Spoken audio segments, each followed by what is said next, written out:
Hey guys, in my how to farm spider forest video, I meant to explain the atlas, how to shape your atlas, and I apologize because in that video, if you haven't seen it, it's on my YouTube. The doctor card dropped in like the first 20-30 mobs of the map, so it threw me off, and I just couldn't think straight because like the odds of that happening were crazy, right? But I'll basically explain what I did. People probably have different opinions on this. There's probably other ways you could do this, but this is what I learned from my own research. Basically, I ran every map from tier 1 to tier 10, and before I actually shaped Spider Forest, I ran tier 11 race course, tier 12 Ashenwood, tier 13 bog, tier 14 reef, and then tier 15 courtyard. And that's all I had on my atlas, one for each tier. And that forces those maps to drop more, right?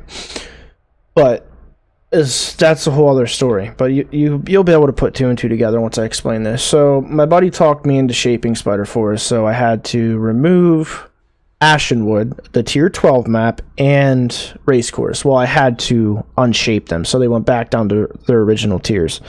Bam and bam, tier 6 and 7. So that doesn't affect Spider Forest anymore. And then I had to shape Spider Forest. And then when you do any maps that give you a Shaper's Orb that you're not going to be running, you'll have to unshape them, which that can be unshape or remove from the Atlas, two different things. That can be expensive. Like I blew through quite a bit to just get Spider Forest, which is what I wanted. I still have Bog and Courtyard and Abyss and like Springs, but I'll explain to you. I don't have any tier 11 map, well, besides Spider Forest, right? Some people do their entire atlas. If you want to do that, go for it. But if you want to farm a specific map or run a specific map, the reason you do this is so the drop rate of that map increases.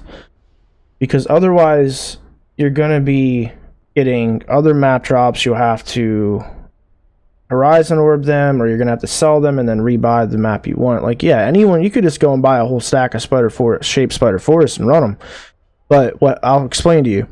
So right now, I have all maps up to tier 10 done, which gets your completed bonus objectives done, which from what I've heard, when this gets to like 50 to 70, you start getting like a 50% chance for a +2 when a map does drop. Which what that means is, from what I've gathered, I may be wrong, correct me if I am, when a map proc hits, when it hits a shaped, it can be 0, +1, +2. So if it hits 0, it's going to drop that same map tier, +1 the next map tier, +2, you know, 2 map tiers higher. So when I'm playing Spider Forest, I don't have a tier 12 shaped. So when that map drop comes out, right, if it's +0 or 0, it'll drop Spider Forest. If it's +1, it would have normally dropped Ashenwood or whatever other map I had shaped. But since I don't have it shaped, when it's +1, it'll drop a Spider Forest. So I'm forcing Spider Forest drops, right? And tier 13, I don't ever see tier 13 to 15 drops, obviously, because you have to... I guess Bog can drop, technically, right? Because of +2 from tier 11. So yeah, Bog can drop. I don't see it very often, but I guess it's possible. Also, maps can drop that are connected to it, like Spider Lair, Mud Geyser, Tower Map. I think they still drop even if you don't have them on your Atlas. So you're always going to get lower tier drops, but when you get that 0, +1, +2 proc, that's when it comes into effect. So, yeah, you can just buy Shape Spider Forest and run them, or you can force drops. Like I ran 10 maps earlier, and look what I got. 6, 7, 8, 9, 6, 9 map returns. So by the time I'm out of my map pool, I can ALK, or I can 20% then ALK my whole new pool and then run them. Very rarely I have to buy a whole new set of 10 to 20 Spider Forest, which that's only 20 to 40 chaos. But as you can see, it sustains itself. As opposed to if you don't have it shaped like that, say you do the whole Atlas and then you try to run Spider Forest, it can drop any tier 12, 11, 12, 13. You know, it's much more of a chance to drop other maps than just limiting it so you're forcing that map drop. Like Abyss. Like when I run Abyss, I either get Abyss or I get one of the tier 16 maps, which I don't mind. I wanted the completion bonus, and they were worth 3 chaos each, so like it wouldn't have mattered. And also, if any of the, like I have courtyard shape too, which that still drops for me, but that has 3 bosses in it, so I don't mind having a pool of these. Like I'm low on my abyss, I haven't ran it in a while, but I was getting courtyard drops too, which I don't mind. That's tri-boss, so it's not bad. But if I wouldn't have courtyard here anymore, abyss would drop more prevalently. Or if I didn't have these tier 16s here, the only one that would drop would be Maze of the Minotaur. Obviously, the lower tier maps can always drop that are connected to it. But if I had all these off the Atlas and courtyard, I'd get many more abyss returns. The +1s would be abyss. You know, the only way you wouldn't get abyss is if it was a lower tier map rule. But that's pretty much how you shape it. Let me explain the sextants to you. I wasn't going to do this, but I'll do both. Shaping the Atlas and sextanting. I'll name it Shaping Spider Forest and Sextanting. From what I gathered, I'll explain to you. This is not perfect. Some of these rules I have to redo. But I had a sextant block on Racecourse here, and I also have a sextant block on Spider Forest. Some of these are not optimal. Slipstreams you don't want. Onslaught one you don't want. The curse one you don't want. Like, you can look up other tutorials. This stuff's all been done before. I'm just doing it just to get it done. So if people want to know, they can refer to my channel. Like this one's a bad rule to have over here. Okay, look, let me explain this to you. You have Spider Forest, right? Then you have the maps that affect Spider Forest when they're sextanted. Then you have the neighbors of those maps and the neighbors of those maps. Okay? So basically, I'll roll sextants on these 4 maps. And yeah, it can get expensive, but it's nice that Spider Forest has a white next to it. That's only 1 chaos. Maybe they're more now, maybe they're less, I don't know. But it's around 1 chaos to run a sextant on this map. The yellows are 3 to 4, and the reds are 4 to 5. So that can get expensive, especially if you run all sextants. So like, I love having an extra breach rule, which is awesome. So when I get that plus Sana, that's 3 breaches per map. I've gotten 2 doctor, 3 doctor cards because of that. At least 1 to 2, because a lot of them, I think 1 or 2 dropped on the 3rd breach. But anyways, here's the idea behind it.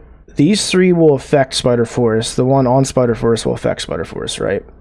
See how this one hits Thicket? So you sextant all the way up through, all the way up these 3, this one, this one, this one. It might be Wharf and Shape Dunes too. I just mimicked the one video I saw. But the general idea is this. Whatever you rule on all of these, okay, will...